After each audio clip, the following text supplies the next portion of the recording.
Baik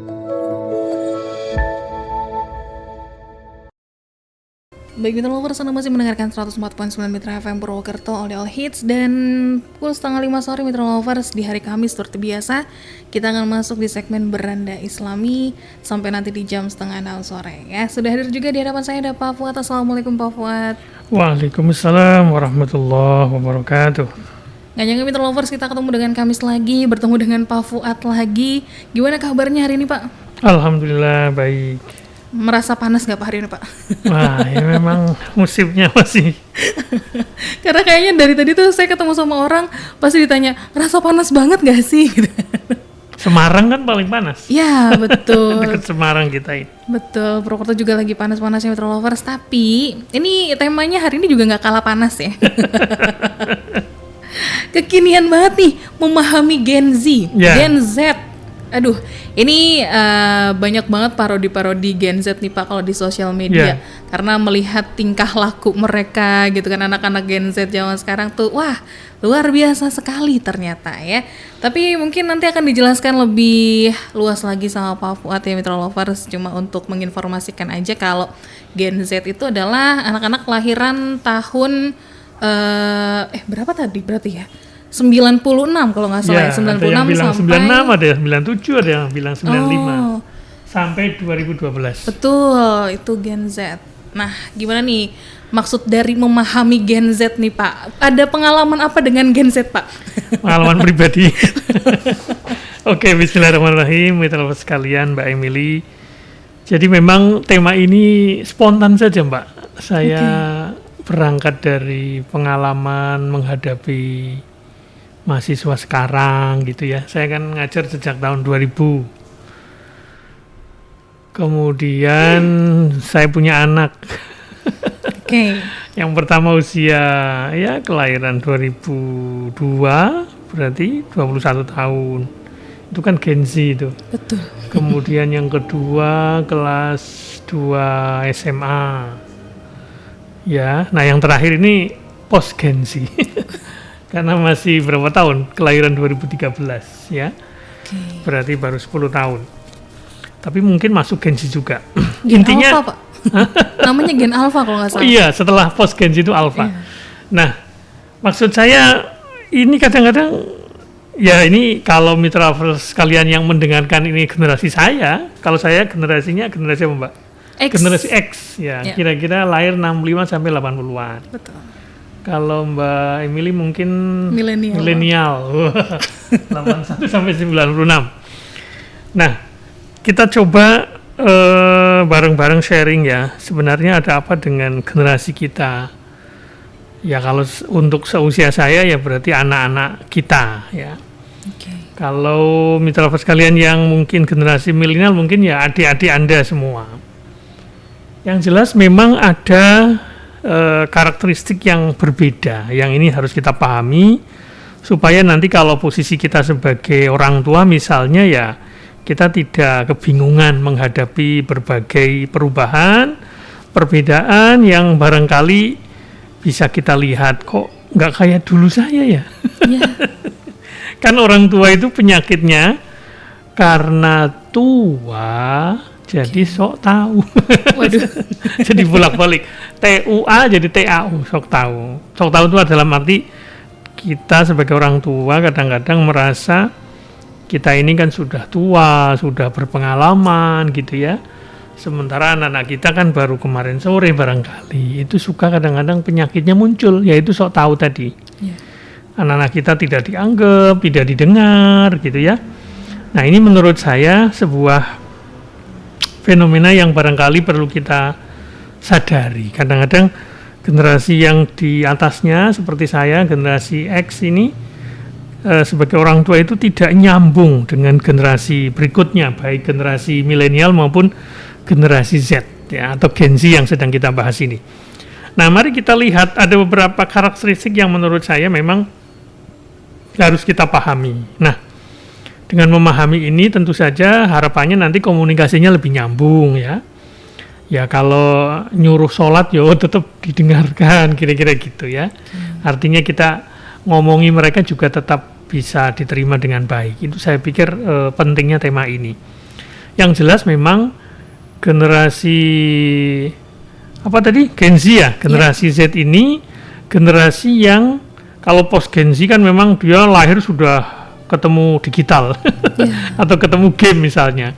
Tapi kalau Gen Z ini karena tadi lahir kira-kira tahun 97 sampai 2012 ya, ini kita sebut juga dengan generasi internet. Ya, jadi Gen Z itu generasi internet. Dia nggak ngalami lagi namanya nulis surat. Emily masih ngalami nggak? Masih, Pak. Masih ya. Masih. Nah, ini Gen Z ini sudah nggak mengenal namanya surat. Surat dalam pengertian tulis tangan ya, pakai kertas itu kayaknya sudah nggak ada. Mungkin belum pernah ke kantor pos kali. Bayar listrik kali, Pak, di kantor pos pernah. Nah, ya artinya ya era digital, kemudian sudah mapan ya. Artinya era digitalnya sudah mapan betul. Kalau saya, Emily kan mungkin peralihan ya. Saya masih ngalami mesin ketik manual, Mbak. Masih waktu mahasiswa itu masih mesin ketik manual gitu ya. Nah, Gen Z ini ya anak-anak saya ini sejak kecil sudah akrab dengan smartphone ya, media sosial, berbagai aplikasi di internet yang ya sehari-hari dekat dengan mereka, bahkan belajar pun dengan berbagai aplikasi yang berbasis digital itu. Nah, apa karakter dari Gen Z ini? Ini yang saya pikir perlu kita pahami bareng-bareng. Jangan-jangan orang tua ini kadang-kadang nggak ngerti nih beberapa karakter penting yang harus kita pahami dari Gen Z ini. Yang pertama itu suka berkolaborasi dalam bekerja. Ya, suka berkolaborasi. Makanya sekarang saya, Mbak, kuliahnya itu hampir setiap hari itu mereka tak ajak forumnya kelompok terus. Jadi ngerjain itu kelompok, berpasangan, kayak gitu, dalam pengertian tidak sendiri. Nah, dalam hal melakukan pekerjaan, bisa belajar dan sebagainya. Kemudian fleksibel, tidak kaku sebagaimana generasi sebelumnya barangkali. Kemudian ini saya ngutip dari berbagai sumber ya, menyukai tantangan dan didorong oleh sebuah target, pencapaian ya. Maka memang ini bagi mitra sekalian yang usia saya atau masuk generasi X tadi yang punya anak usia-usia Gen Z ini ya ya perlu dibantu untuk mereka itu dibantu untuk mencapai sesuatu. Kamu tuh pinginnya mana? Pinginnya apa? Kamu pingin berkarir di bidang apa? Kamu punya target apa ke depannya? Kamu cita-citanya apa? Dalam pengertian ada capaian-capaian yang barangkali perlu dirumuskan bareng-bareng dengan orang tua sehingga nanti mereka bisa lebih optimal ya dalam mencapai berbagai prestasi atau target-target yang mereka inginkan. Kemudian juga mereka suka mencari cara yang baru dalam menyelesaikan masalah. Nah, ini kadang-kadang orang tua ini suka ketika menghadapi satu masalah itu pakai cara yang lama, padahal anak-anak kita itu butuh barangkali cara yang baru. Contoh, Mbak. Kalau generasi saya kalau nulis angka 5 kan kayak gini, Mbak. Dari atas kan. Iya. Anak sekarang tuh baik anak saya yang ketiga maupun yang pertama tuh angka 5 tuh begini. Set. Dari bawah. Dari bawah. Oke. Ya. Baik. Kebayang nggak? Kalau saya atau jenengan kan begini ya. Iya. Anak sekarang itu nggak tahu semua apa enggak, tapi anak saya contohnya bikin angka 5 itu dari bawah. Set. Okay. Itu kan sebuah cara ya dalam menulis misalnya, begitu luar biasa menurut saya. Ini kadang-kadang hal kecil seperti ini kadang-kadang orang tua suka memaksakan. Kalau masalah cara, kenapa kita harus memaksakan cara kita? Ini yang menurut saya perlu dipahami ya. Kemudian mahir teknologi yang jelas, apalagi yang post Gen Z, wah lebih mahir lagi. Rasa-rasanya itu bisa dibuktikan, Mbak. Saya itu kalau punya masalah dengan HP saya, bahkan misalnya mengoperasikan TV Android itu kan sekarang, saya suka ke anak saya yang sekarang kelas 4 itu, namanya Ilmi, ini tolong itu matikan, gitu. Jadi ada tombol yang kita orang tua itu suka lupa kan, pernah diajari sekali nggak ingat, harus berkali-kali. Anak kita itu sekarang lebih cepat, lebih mahir gitu ya. Bahkan mereka nggak perlu kursus. Yang penting otak-atik gitu ya. Pegangannya HP, ngetik itu kayak tangannya tuh hafal ini ya.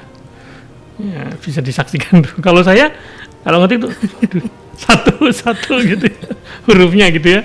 Anak sekarang luar biasa itu kayak lihat anak SMA sekarang kayak gini Mbak. Jadi dia ngetik itu kayak hafal apa istilahnya ya, hurufnya itu kayak sudah hafal sendiri. Dan biasanya komunikasinya dengan teks. Yeah. Jadi anak sekarang telepon seperti zaman dulu itu sudah males itu. Kalau orang tua apalagi orang tua saya kan, di atas saya itu kan berarti bukan baby boomer. Bahkan mungkin sebelum itu malah. Okay. Kalau baby boomer itu kelahiran, benar, orang tua saya itu 46 sampai 64 ya. Sebelum itu berarti baby boomers ya. Luar biasa. Nah, itu kadang-kadang ada kesenjangan antara kita sebagai orang tua yang datang dari generasi X ya, sementara punya anak di generasi Z atau generasi Alpha ini suka tidak nyambung ya.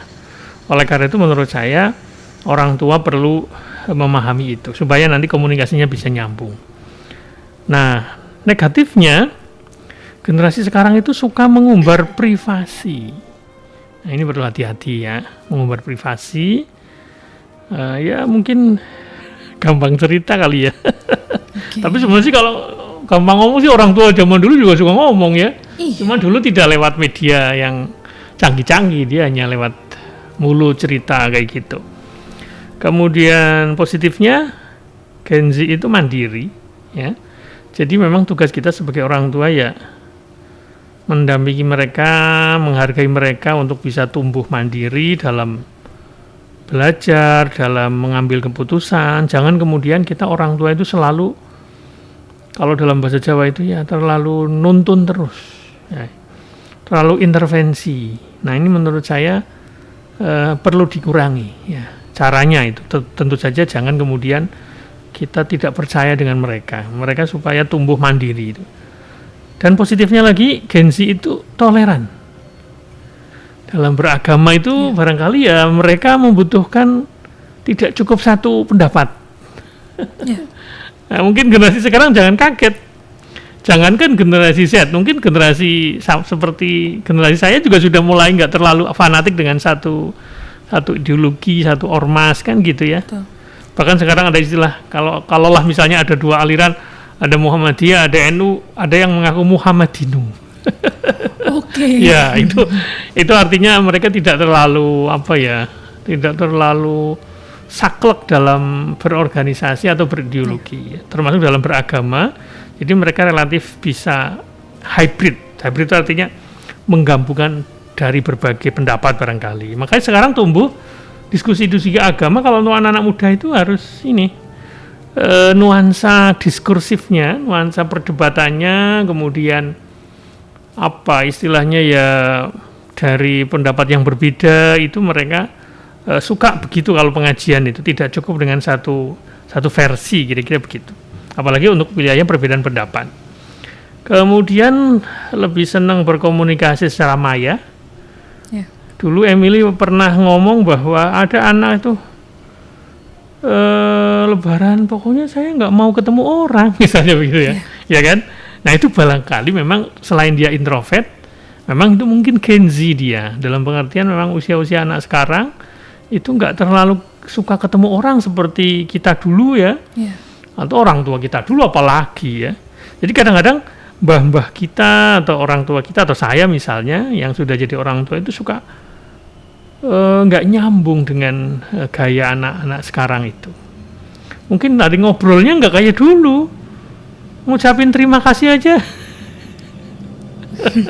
Apalagi anak laki-laki kan, ya cukup mungkin dengan emoticon gambar tangan kayak gitu. Thanks. Thanks. Thanks masih mending. THX. Ada lagi ya. Teki. Oke. Yes, pakai huruf Y aja, Y. Yeah.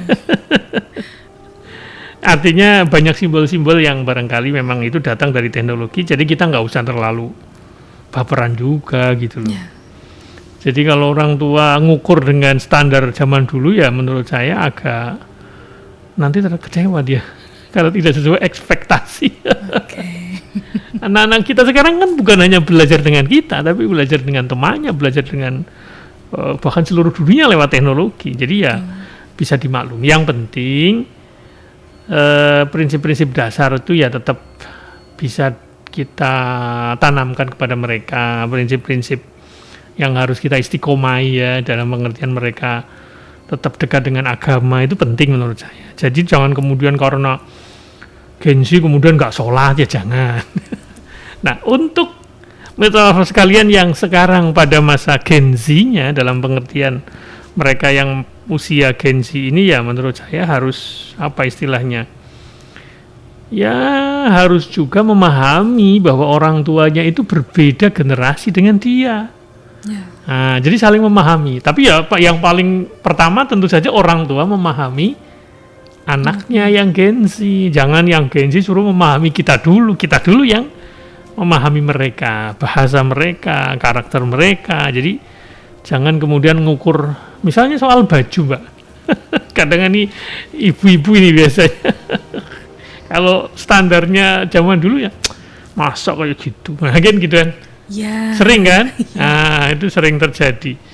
Nah, oleh karena itu menurut saya yang perlu diperlukan itu adalah yang sangat diperlukan maksud saya untuk di era sekarang itu ya kita mencoba untuk tetap tanggung jawab bahwa anak-anak kita memang zamannya beda, karena memang sahabat Ali bin Abi Thalib itu pernah berpesan kepada para orang tua, didiklah anakmu dengan cara di mana artinya kita disuruh mendidik mereka, anak-anak kita, karena mereka akan hidup yang tidak sama dengan zaman kita, kira-kira begitu. Jadi maksudnya persiapkan mereka, anak-anak kita ini dengan baik, ya tentu saja dengan metode yang tepat, supaya mereka nanti bisa hidup di era yang tidak sama dengan kita.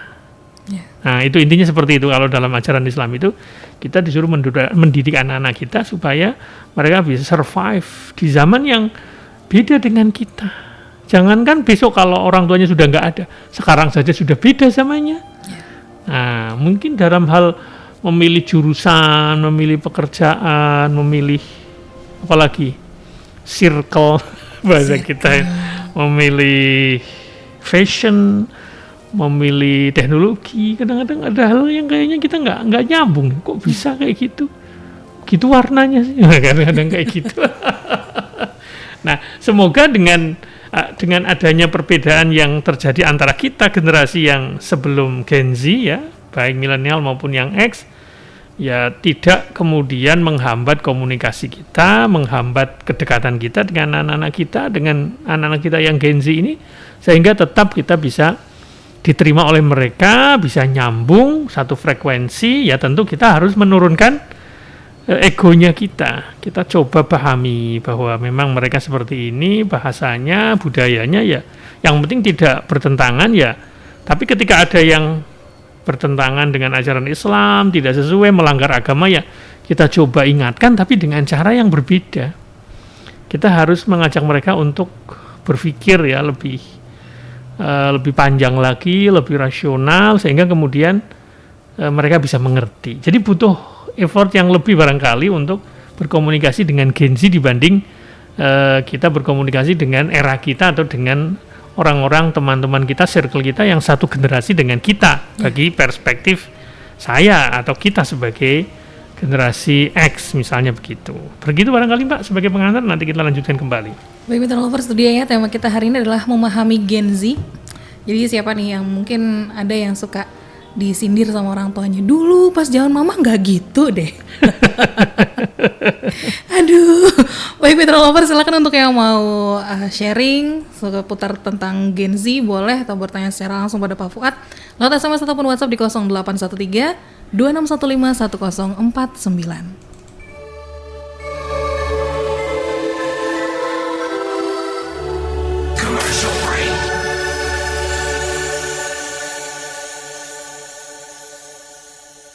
Baik Mitra Lovers, Anda masih mendengarkan 104.9 Mitra FM Purwokerto, dan kita masih ada di segmen Beranda Islami, masih dengan tema yang sama, yaitu memahami Gen Z. Baik, gini Pak Fuad, tadi kan seperti yang mungkin sudah Pak Fuad katakan ya, tadi ada kalimat ya pokoknya intinya adalah didiklah anakmu sesuai dengan zamannya. Iya, karena mereka akan hidup yang tidak sama dengan zaman kita. Betul. Nah kalau misalkan nih Pak, dari orang tuanya sendiri ternyata agak bisa dibilang kayak kolot gitu Pak, masih menggunakan aturan-aturan pas lagi zaman-zamannya dia aja gitu kan. Itu jadi, bukan milenial tapi kolonial. Waduh. Jadi sempet juga waktu itu ada salah satu teman yang cerita gitu kan, aduh kenapa sih orang tua saya tuh ini banget gitu kan, kolot banget, terus juga mungkin mengenai pasangan dan lain sebagainya. Oh iya, betul. Terus tuntutan untuk menikah dan sebagainya. Jadi di debat pun kayaknya susah juga nih gitu kan. Ini gimana dong Pak kalau misalkan orang tuanya tuh modelan yang kayak begini gitu loh? Tidak ada cara lain kecuali kita mencoba untuk memahami. Memahami orang tua yang berbeda dengan kita. Ini karena yang bertanya kan orang muda kan. Yeah.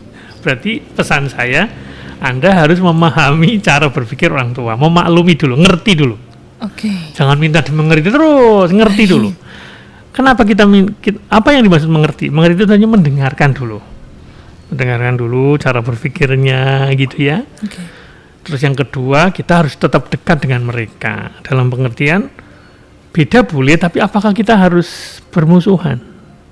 Apakah kita kemudian tidak membantu orang tua kita di rumah? Kan gitu ya. Yeah.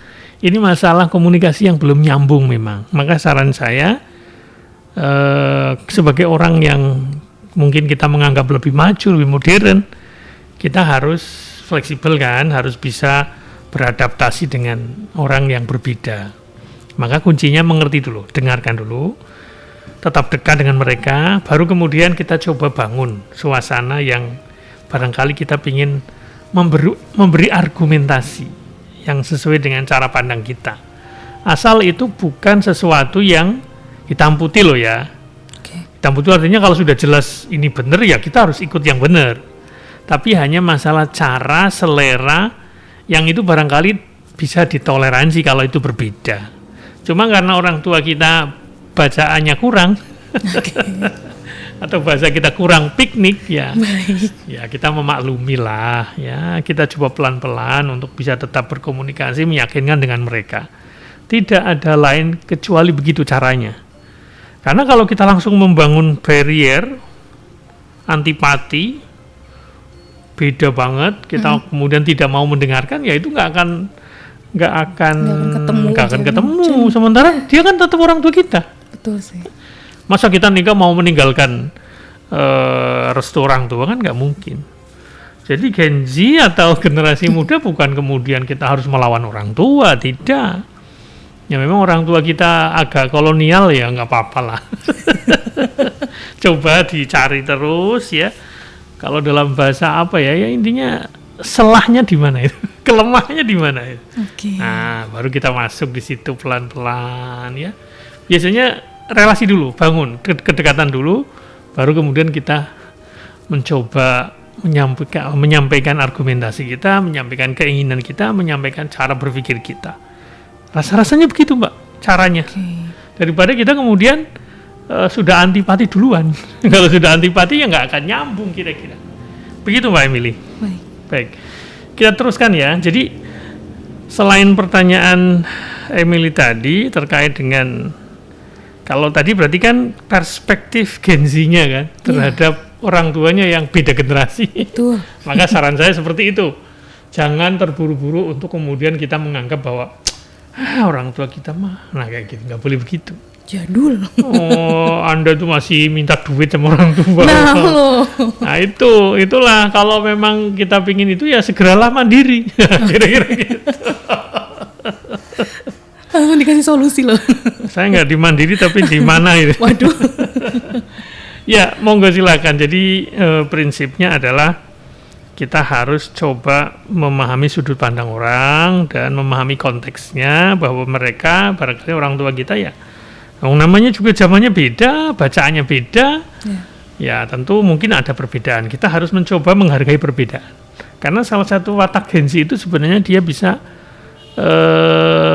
toleran. Nah, kalau Anda dengan orang tua nggak toleran, berarti Anda bukan Gen Z dong. Gen Z itu kan toleran terhadap perbedaan ya. termasuk beda generasi. Itu yang menurut saya harus dipahami. Tapi tentu saja dalam perspektif orang tua ya, kita mencoba jadi orang tua yang kita kira-kira bisa mengerti perubahan zaman atau beda zaman yang dialami oleh anak-anak kita. Nah, kemudian yang ingin saya garis bawahi yang juga tidak kalah pentingnya itu adalah karena kedekatan Gen Z dengan dunia internet ini sangat-sangatlah dekat, menurut saya ini harus diwaspadai dalam pengertian begini. Barangkali Gen Z ini kadang-kadang suka menelan begitu saja apa-apa yang hadir di dunia maya, bahkan termasuk keagamaan ya, pemahaman keagamaan dan sebagainya. Nah, oleh karena itu menurut saya ini bagi Gen Z ya, jika ada yang mendengarkan, semoga Anda bisa lebih selektif lagi. Jangan kemudian apa yang datang dari dunia maya ini kemudian dijadikan sebagai sebuah kebenaran tanpa kritis, tanpa sikap kritis ya.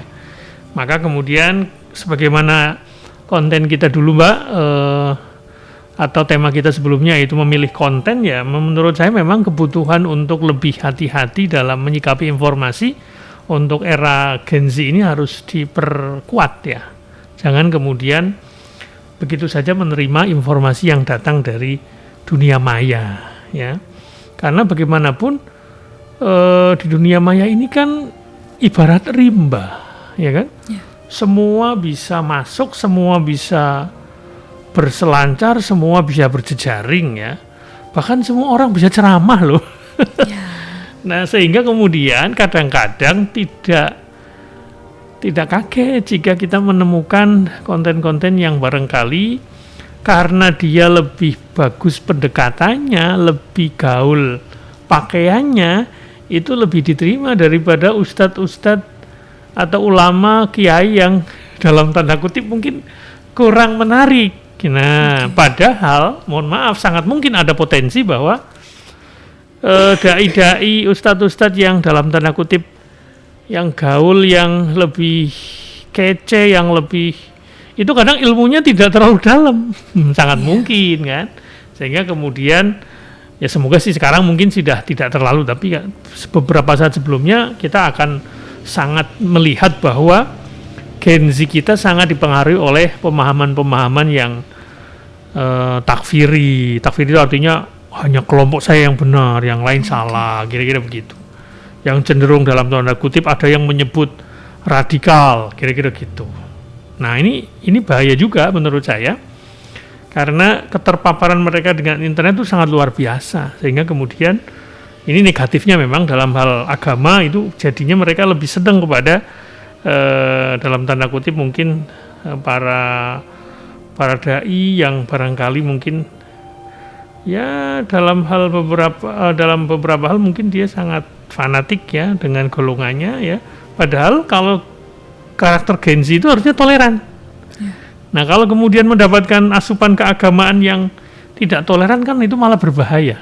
Nah, oleh karena itu menurut saya barangkali untuk mitra lovers kalian yang Gen Z ya, Anda jangan kemudian mudah terpengaruh dengan konten-konten yang dalam tanda kutip mungkin radikal atau yang mengajak kita untuk apa istilahnya ya berperilaku yang kadang-kadang merusak citra Islam itu sendiri ya, dengan apa tindakan-tindakan, dengan apa istilahnya ya mungkin ada pengaruh dari gerakan-gerakan transnasional gitu ya, yang memang itu kemudian dimanipulasi sampai akhirnya tidak sedikit ya generasi muda yang terlibat dalam kejahatan terorisme. Nah, itu perlu hati-hati ya. Itu dari sisi keberagamaannya. Kemudian dari segi mungkin potensi untuk mendapatkan informasi yang palsu, yang salah, itu juga menurut saya tetap besar potensi itu. Sehingga kemudian sebagaimana tema dulu kita bicara tentang memilih konten ya, kita harus benar-benar lebih cross check, lebih sering cross check menurut saya. Karena memang Gen Z ini suka pada hal-hal yang barangkali karena nggak mau ngaji langsung, akhirnya lebih seneng ngajinya ngaji virtual barangkali, bahkan baca sendiri, langsung berinteraksi. Tapi insya Allah sekarang sudah muncullah dai-dai atau ustadz-ustadz yang relatif bisa dipertanggungjawabkan keilmuannya. Jadi ada perbandingan. Maka saran saya buat Gen Z ya, ketika kita mendengarkan sesuatu pendapat yang agak nyerempet-nyerempet, kita harus second opinion. Jangan cuma satu penyakit saja kita boleh loh. Misalnya datang ke dokter A mengatakan Anda itu begini, terus kita agak ragu.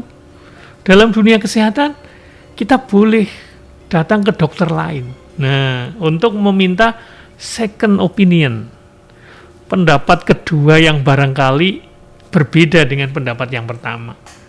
Apalagi untuk soal keberagamaan, soal sosial, yang itu kadang-kadang memang memungkinkan untuk adanya perbedaan. Penyakit saja bisa beda loh ya.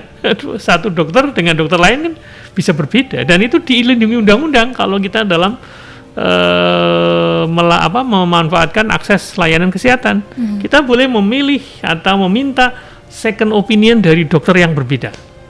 Apalagi soal misalnya tentang pemahaman keagamaan yang mungkin agak mengarah kepada perbedaan yang sangat kuat. Nah, kita harus hati-hati. Nah, oleh karena itu menurut saya budaya seperti ini perlu kita tumbuhkan. Jadi jangan tergesa-gesa memutuskan untuk menerima satu pendapat yang memang kita agak ragu, ya. Apalagi dia keilmuannya, kemudian backgroundnya tidak mendukung dengan apa yang disampaikan barangkali. Jangan tergoda dengan tampilan itu tampilan ya barangkali pakaian yang mungkin lebih islami, pakai jubah, pakai gamis, itu tidak kemudian menjamin bahwa apa yang disampaikan itu benar. Nah, kita harus lebih hati-hati karena memang di dunia internet ini atau di dunia maya sebagai karakter kuat dalam Gen Z ini kan mereka lebih senang ya berselancar di jangan lupa anak-anak sekarang barangkali sudah nggak terlalu suka hadir di pengajian-pengajian yang langsung karena mereka nggak suka ketemu orang barangkali.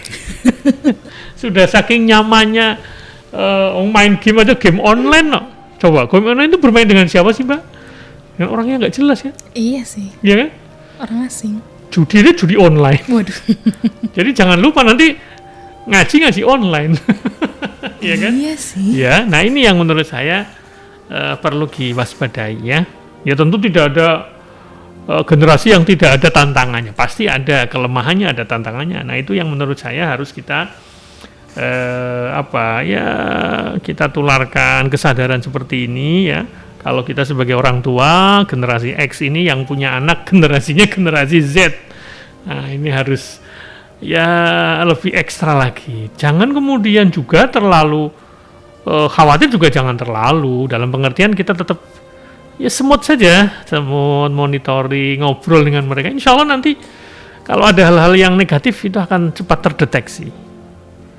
Nah, jangan kemudian jadi orang tua, loh anakku kok kayak gini ya? Nggak nyangka.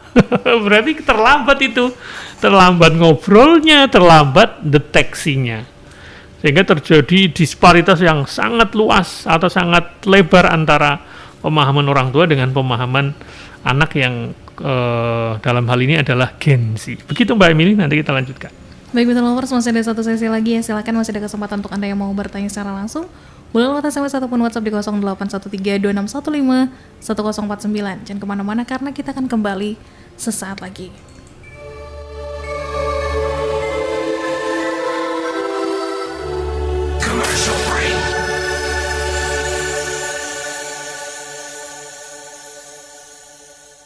Baik, Mitra Lovers, kita masuk di sesi yang terakhir di Beranda Islami dan masih ada kesempatan untuk Anda yang mau bertanya secara langsung. Silakan di 081326151049. Masih ngobrolin soal Gen Z, Mitra Lovers, dan Pak Fuad. Gen Z itu mungkin bisa dibilang katanya nih ya, kalau Gen Z itu akan banyak mengalami kayak tingkat kecemasan yang tinggi, kemudian depresi dan sebagainya.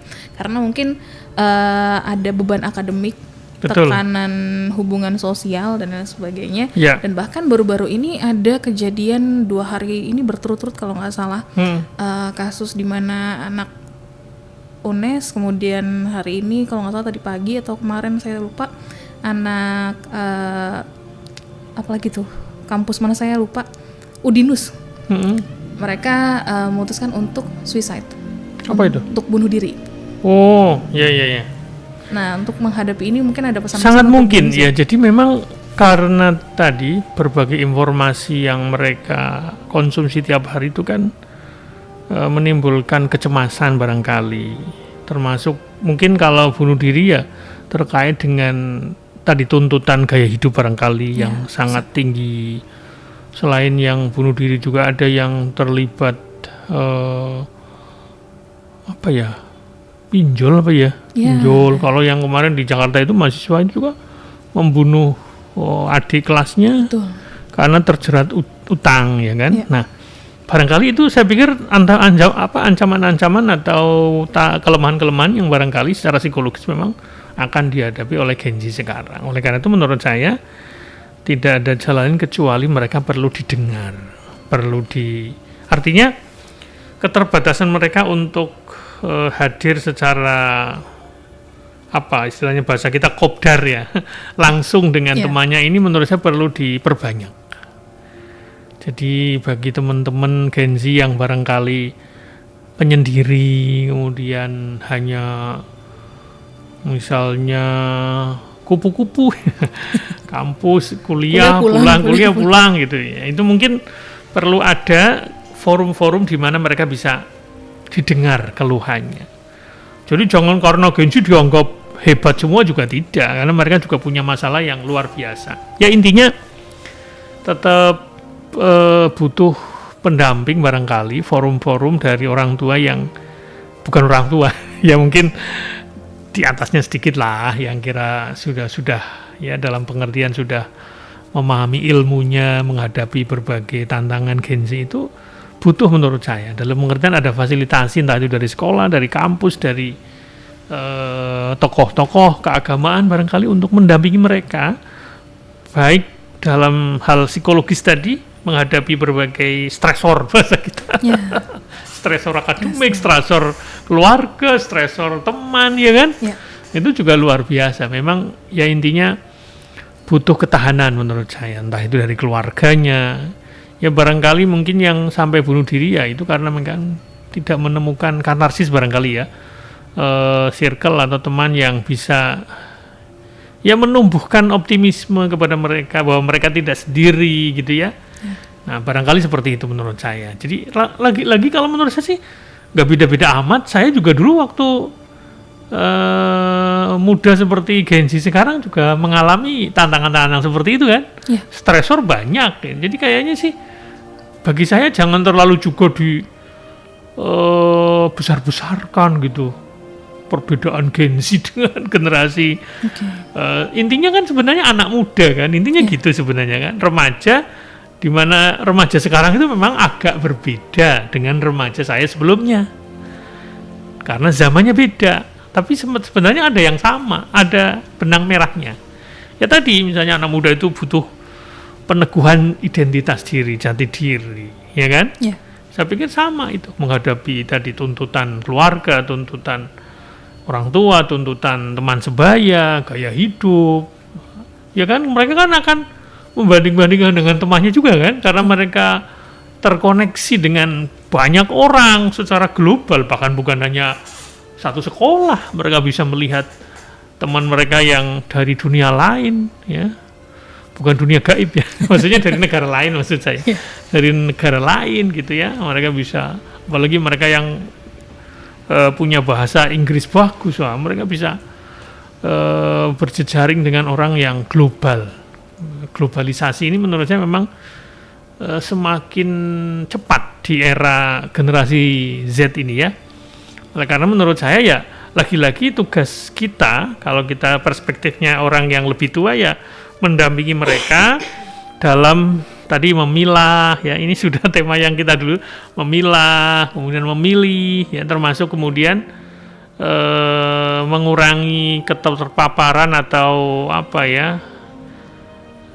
penggunaan gadget yang berlebihan yang tidak kemudian diarahkan pada hal-hal yang lebih sehat. Dari bahasa kita sekarang kesehatan mental lagi-lagi. Mereka juga butuh untuk meluapkan hobi yang barangkali yang tidak online terus, tapi yang offline, ketemu orang, itu perlu diperbanyak menurut saya. Baik untuk orang tuanya maupun untuk Gen Z-nya. Rasa-rasanya ya begitulah problem kita, dari dulu juga begitu. Cuma dulu bedanya mungkin tidak masif dengan online-nya barangkali. Tapi kan sebenarnya kan namanya hidup ini ya, saya pikir dari generasi ke generasi itu ada yang benang merahnya tadi, sama lah sebenarnya. Problem anak muda itu ya sejak dulu ya begitu kan, menghadapi tuntutan, menghadapi celaan, menghadapi macam-macam lah.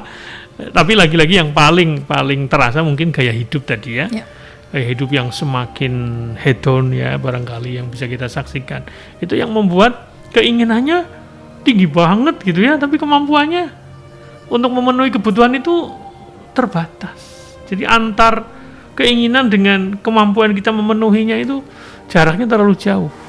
Nah ini mereka kan harus barangkali agama ini harus dihadirkan supaya lebih gaul, lebih nyambung, dikemas ya dengan dakwah yang pas untuk usia mereka.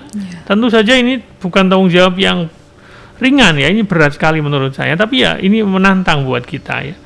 Ya makanya satu-satunya, bukan satu-satunya, salah satu cara ya, semoga tema-tema kita di Beranda Islami bisa nyambung ya Mbak Emily. Nah, semoga Mbak Emily bisa kasih saran juga tuh, apa yang kita bahas ini rasa-rasanya memang agama ini jangan terlalu dibikin berat-berat banget gitu. Jadi ya kita bawa agama ini secara rileks ya, dengan ya tertawa ngobrolnya gitu ya, dengan contoh-contoh yang relate dengan kehidupan kita, dan kita coba carikan bagaimana sesungguhnya agama Islam ini menjawab persoalan itu semua, termasuk tadi persoalan anak muda ini.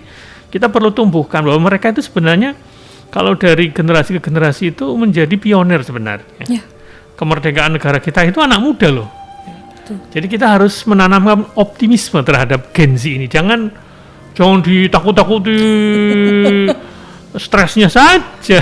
Mereka juga punya peluang yang luar biasa, akan menjadi Indonesia ke depan itu kita harus menggarap Gen Z-nya. Demikian dari Gen Z-nya juga harus punya kesadaran bahwa mereka itu bisa berbuat banyak untuk berkontribusi terhadap negaranya, terhadap agamanya, dan seterusnya. Begitu Mbak Emily, semoga bermanfaat. Assalamualaikum warahmatullahi wabarakatuh. Waalaikumsalam warahmatullahi wabarakatuh. Baik, Petrol bersedia sharingnya dari Pak Fuad ya mengenai memahami Gen Z.